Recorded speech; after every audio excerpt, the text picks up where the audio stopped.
Hi, it's Katie Sariani Bowl. I'm back with Katie Stories number 6.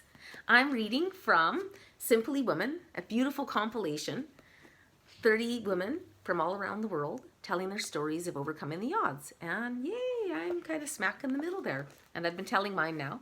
So if you're just tuning in, if you look at my IGTV or you go to YouTube, please subscribe to my channel and you'll see all of the stories listed chronologically, and it starts with the introduction, introducing myself, and then my stories continue. So I'm late for a very important date with you. I'm sorry. Thanks for giving me an understanding. It's been busy, so I had a little self-care moment. Just didn't want to do it when I felt really raggy and tired. In fact, I'm not as tired. I'm still a little raggy. It was swim day today at school. Can you tell? Yeah, doesn't that look special? And now I'm working at foster care, so I'm in the middle of a 12-hour day, but the boys are downstairs gaming. And so I thought, hey, I'm going to come up here and do my Katie story. So, doesn't matter. I don't have to look perfect, right? Okay, I'm going to get going on the story because I'm going to be honest. I was a little nervous. I feel a little bit vulnerable telling you this next little part, but I can't skip it because it's integral to my story. And it's going to sound sort of small potatoes in regards or respect to what so many women have had to go through as women with abuse and things. I consider this more like unwanted sexual attention than abuse. But I minimized it so much that I also minimized an eating disorder that ended up developing because of my shame over this small part I'm about to read you. So I think it's important to tell you. And if you have had something similar happen and you've never been able to tell anyone, I hope this will help you talk about it. Just talk about it with someone. Secrets make you sick. And I kept this a secret for a really long time, never realizing how much it was contributing to my body shame and my body image and an eating disorder that I carried, for years. Okay. So when I was 7, there was a boy named Charlie that our family knew in the neighborhood. And we had tons of kids in and out of our house, even when our house was nuts. Everybody just wanted to be there because of all the baking. Mom was always feeding everybody and baking and making jam and sending everybody out to pick berries and give them a jar of jam to take home. So this boy would hang out at our house, and he was 10, and he'd occasionally grab me when we were alone and dry hump my backside. I was grossed out, but he thought it was funny. I was afraid to tell for one thing. I thought Mom might think I'd encouraged it. He was from a pretty messed up family too. And funny, I had my own friends. I didn't really hang out with my brother and his friends that much, but sometimes, if they were including me in a game or something, I just wanted to, be part of it. And I think maybe I was a little bit scared to say anything because, he wasn't like naked or making me get naked or, making me touch him or anything. So I somehow put up with it, just embarrassed. I didn't want to tell anybody. So when I was 10 and he was 13, he hadn't done it for such a long time that I was really shocked and angry when he cornered me in my own house in the laundry room. And because sometimes I'd be over at his house too, like if we all just followed a group of kids down the road in and out at each other's houses. But this time he was at my house and he pushed me up against the cabinet by our washing machine and started to gyrate. And at this point, I was so angry, I punched him in the stomach and I screamed. And my mom yelled and said, "Kate, what's going on? What's going on down there? Who are you with?"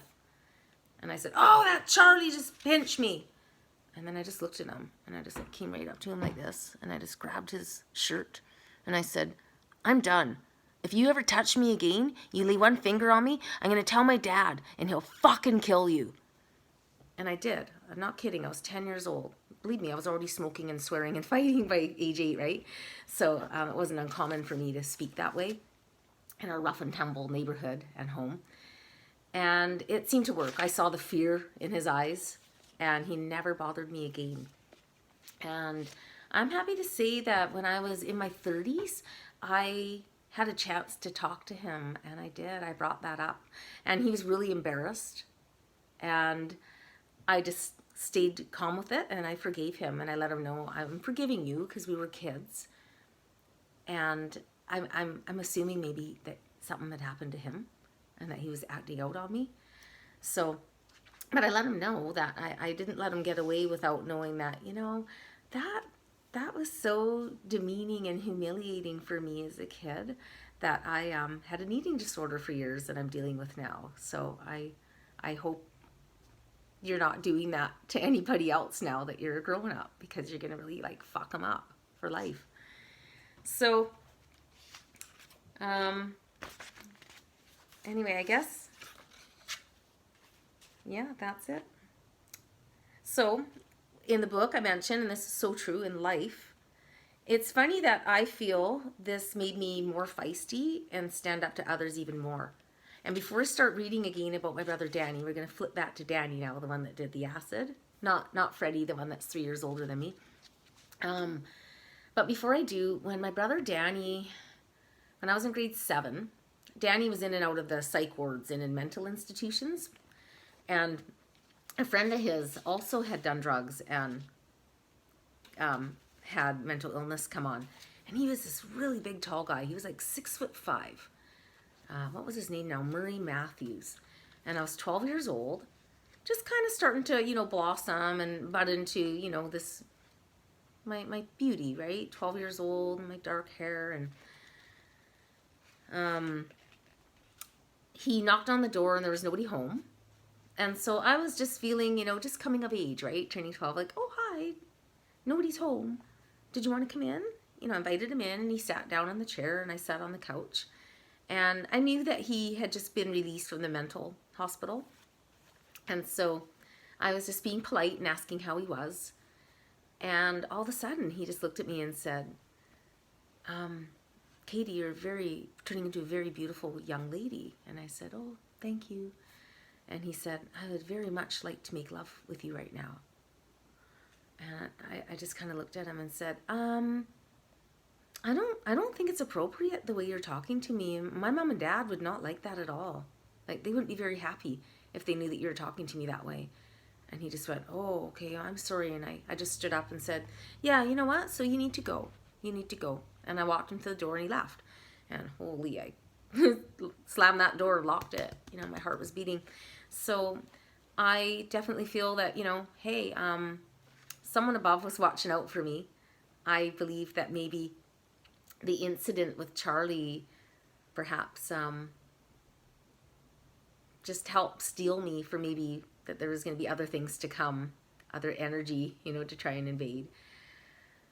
And I'm going to touch on that right now too, and that also makes me a little bit uncomfortable. But you know what? Out of all of my followers, and I think so many men compliment my pictures or these videos, and thank you. Like, you say really nice things and you're respectful. And I get DM'd, and some people, you know, I just say, hey, you know, sorry, I'm not here to chat. I'm really busy. I work like 50 hours a week. I'm very happily married. I put that beautiful energy left over into my marriage, like into having time with my husband. I don't want him sitting chit-chatting with some girl. So, you know, I'm not going to sit here and chit-chat with a strange man. You know, I mean, if they want to ask a question about the book or something, but, you know, not to strike up a friendship and ongoing, because I think that's sort of emotional cheating, don't you? So, yeah, I've had to block a few people lately. So, please, guys, there's not many of you. Like, most of you are just so respectful. But there's a few, you know, that keep hi, hello, huh, question mark, and then going on my actual public part, you know, shouting like, you know, getting angry and upset that I'm not returning their messages. And I just think, stop. Sometimes I send a stop sign and just say, stop. I don't want to talk to you. Like, a lack of response is a form of communication. It means I am not interested. So, thank you so much to all of you awesome people that respect that. And guess what? I'm out of time. I don't have time to finish the story on my brother Danny. But that's okay, because you know what? I'll see you next week. Thanks so much for tuning in. Have a wonderful week. See you next Monday. Bye.